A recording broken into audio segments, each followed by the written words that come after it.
In today's video, I'm going to teach you how to delete a board in Miro. By the end, you'll know exactly how to remove a board, what happens when you do, and how to permanently erase it if you're absolutely sure you won't need it again. First, head to your Miro dashboard.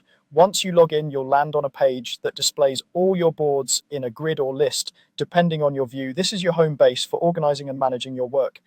Take a moment to confirm you're in the correct team or workspace, so you're looking at the right set of boards. Next, find the board you want to delete. Scroll through your dashboard and locate the thumbnail of the board you want to remove. If you manage a lot of boards, move through your recent items or visually scan for the correct title and thumbnail to make sure you're selecting the right one. Deleting the wrong board can be frustrating, even though you can undo it from trash for a while. Now open the Boards menu. Hover your mouse over the board's thumbnail until you see additional controls appear. In the upper right corner of the thumbnail, click the three dots, sometimes called the More menu. This reveals actions you can take on that specific board. If you don't see the menu immediately, give it a second. While hovering, it should pop up. From the drop-down, click Delete.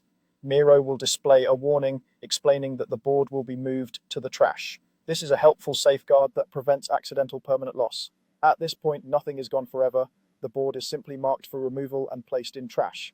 Confirm the deletion by clicking Delete again. Once you confirm, the board leaves your main dashboard and moves to trash.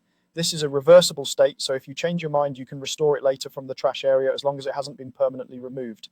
If you want to permanently delete the board, this last step is optional but important. Go to the Trash tab, find the board you just deleted, and click Delete Forever. Confirm when prompted.